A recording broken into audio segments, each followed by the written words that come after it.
참 동안이나 계속됩니다.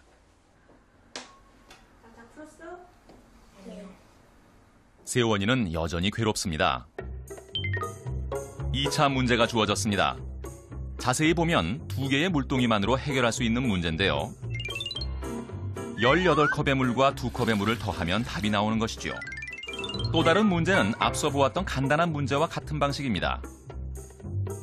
14컵에서 8컵을 퍼내면 6컵이 나옵니다. 이 두 문제를 아이들에게 똑같이 주었습니다. 두 번째 문제지를 받아든 두 아이. 본격적인 얘기는 여기서부터입니다.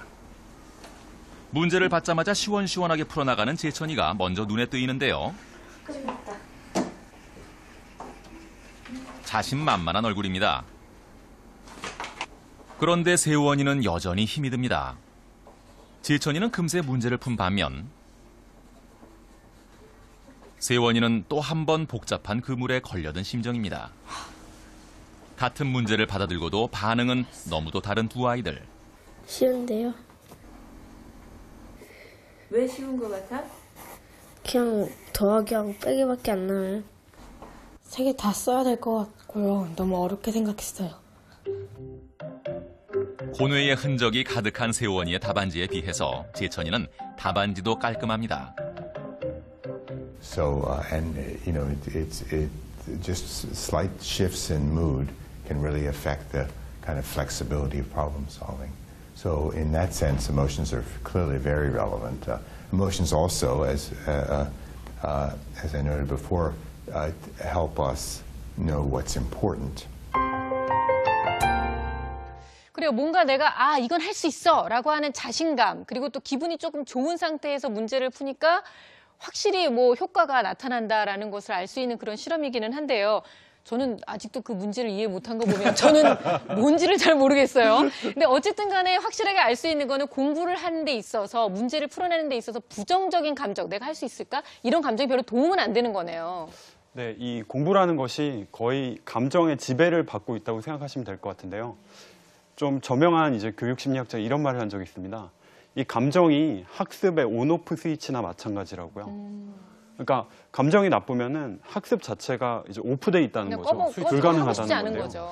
실제로 진화론적 관점에서 봐도 인류가 어류에서부터 이렇게 점점 진화를 했잖아요.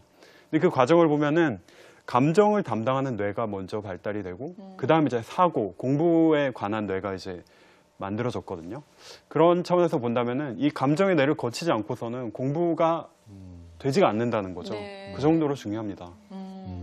그렇다면 살다 보면 힘든 문제를 만날 수도 있고 혹시 공부에서도 아니라도 생활 속에서 어려운 문제가 있어서 마음이 힘들 때도 있고 여러 가지 상황이 있을 수 있는데 그럴 때마다 이 감정이 흔들리지 않고 안정적이 되면서 감정 조절을 잘할 수 있는 아이 어떻게 만들어지는 겁니까? 감정 조절을 잘하는 아이의 모습을 딱 보면은요, 이 아이가 기본적으로 정서가 당연히 안정이 돼 있죠. 그리고 이 아이들은 되게 자기 감정을 소통할 수 있는 통로를 가지고 있습니다. 그리고 이렇게 살아오는 가정 환경에서 어떻게 감정 조절하면 되는지를 배워본 경험이 있는 아이들이에요. 네. 그래서 가정 환경을 잘 만들어 주시는 게 필요한데요. 그러면 감정 조절을 잘하는 아이로 키우는 데 필요한 가정 환경을 제가 지금부터 소개를 좀 해드리겠습니다. 네. 여기 표를 제가 준비를 했는데요.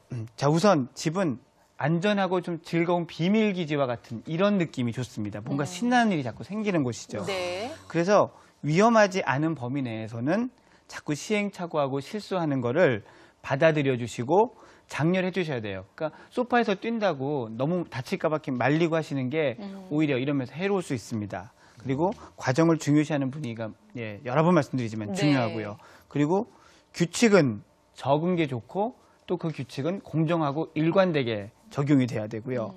아이가 건강하면서 다양한 역할을 할 수 있도록 좀 기회를 여러 가지 제공해 주시면 그중에 아이가 마음에 들어하는 놀이를 많이 하면서 감정 조절을 할 수 있는 힘을 키우기 쉬워지는 거죠. 네. 그러니까 일단은 감정 조절을 잘 하려면 본인의 감정 표현부터 잘할 수 있어야 되는데 이러한 의사소통이 자유롭게 이렇게 허락되지 않은 집안에서는 이런 분위기를 만들기가 굉장히 어려울 것 같아요. 그래서 부모와 의사소통이 잘 되는 가정을 만들려면 정말 평소 아이와 어떻게 대화를 하셔야 되는지 그 대화법에 대해서 저희가 좀 알려드리려고 합니다. 화면 함께 보시죠.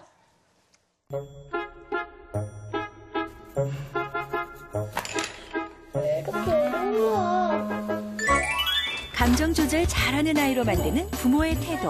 지금부터 알아볼까요? 정말 영어 문제 푸는데 너무 어려워요. 영어가 어려워?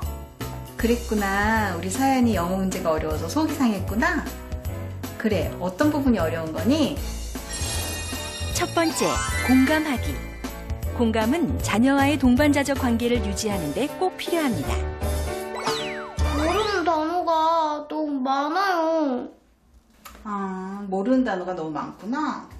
엄마도 학교 다닐 때 영어 단어를 잘 몰라서 영어가 어렵게 느껴졌었는데 지금 우리 딸이 그렇구나.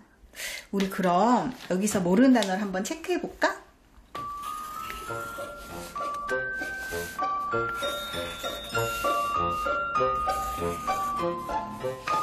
이렇게 모르는 단어가 많으면 이 문제집이 아마 우리 서연이한테는 좀 어려운 수준일 거야. 우리 단어 몇 개만 외워보고 조금 쉬운 문제집으로 풀어보는 게 어때?